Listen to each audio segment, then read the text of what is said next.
Kumusta po kayo? Bago po ang lahat, first things first.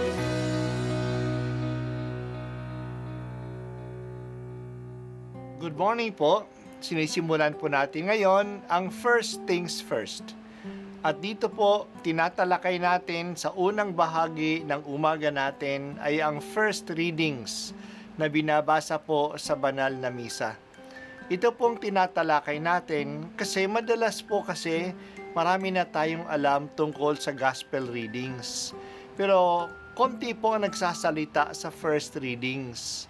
Pero ang first readings, bahagi din po yan ng Biblia, ng banal na kasulatan. Kaya susubaybayan po natin ang mga first readings, basahin po natin at kuminsan kailangan ng basahin ng 2 o 3 beses bago maintindihan kasi hindi po tayo familiar sa mga istorya at sa mga kaisipan na tinatalakay dito. Ang pagbasa mula sa aklat ng Henesis. Pagkakain ni Adan ng bunga ng puno, tinawag siya ng Panginoon at tinanong, "Saan ka naroon?" "Natakot po ako nang marinig ko kayong nasa hardin. Nagtago po ako sapagkat ako'y hubad," tugon ng lalaki. "Sinong may sabi sa iyong hubad ka?" tanong ng Diyos. "Bakit? Kumain ka ba ng bungang ipinagbabawal ko?" "Kasi pinakain po ako ng babaeng ibinigay ninyo sa akin," tugon ng lalaki. "Bakit mo naman ginawa iyon?" tanong ng Diyos sa babae. "Mangyari po'y nilinlang ako ng ahas, kaya ako natuksong kumain," tugon naman niya. At sinabi ng Panginoon sa ahas, "Sa iyong ginawa'y may parusang dapat, na tanging ikaw lang yaong magdaranas. Ikaw ay gagapang ang hatol kong gawad, at alikabok ang pagkaing dapat. Kayo ng babae laging mag-aaway, binhimo't binhi niya'y laging maglalaban. Ito ang dudurog ng ulo mong iyan, at ang sakong niya'y ikaw ang tutuklaw." Ang salita ng Diyos. Salamat sa Diyos. Saan ka naroon? Ito ang unang tanong na makikita natin sa Biblia. Hindi lang ito tanong ng Diyos sa unang tao, ito'y tanong niya rin sa bawat isa sa atin. Saan ka naroon?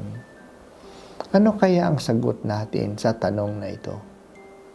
Ang tanong na ito ay nangangahulugan na hinahanap-hanap tayo ng Diyos. Nananabik siya sa atin tulad ng ang Diyos ay nananabik kay Adan. Tuwing hapon, sila'y namamasyal sa paraiso.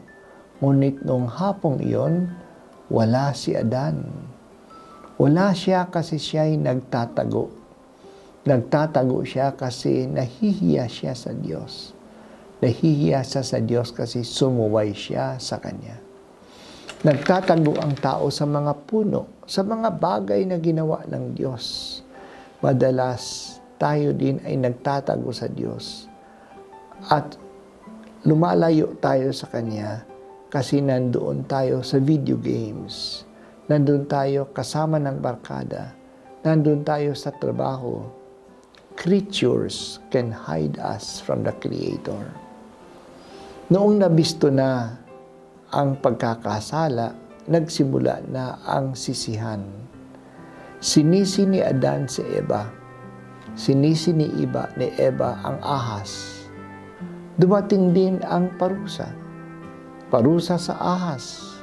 May parusa sa babae at may parusa din sa lalaki.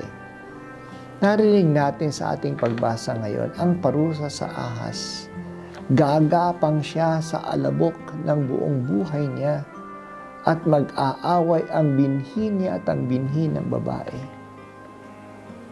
Pag nakakikita tayo ng ahas, natatakot tayo at ang ating instinct ay patayin ito. Kasi nasabi natin na ahas ka.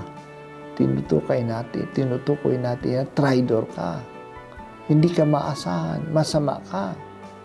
Nandiyan na ang alitan ng tao at ng ahas.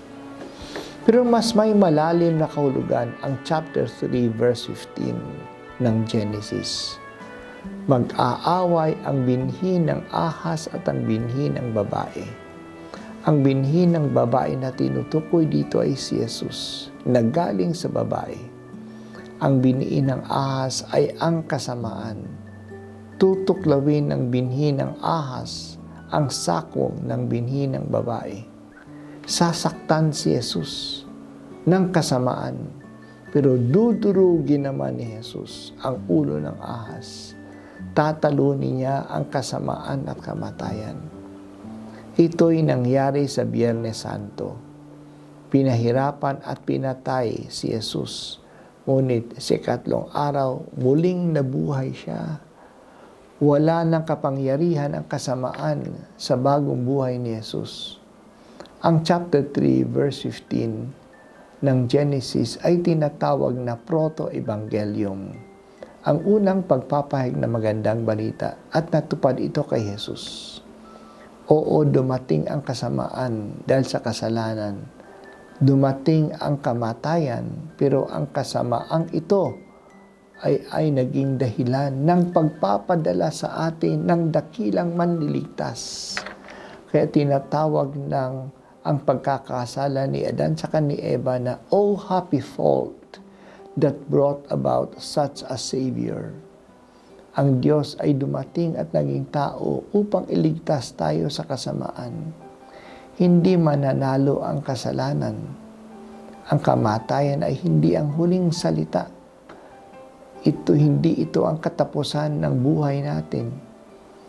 Ang kamatayan ngayon ay nagiging pintuan patungo sa bagong buhay na mapapasa atin.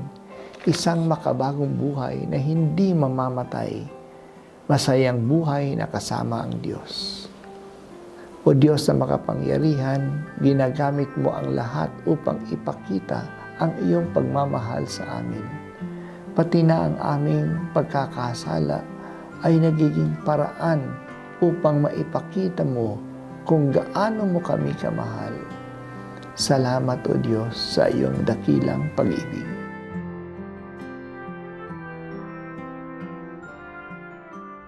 At ako po ay si Bishop Broderick Pabilio dito sa First Things First.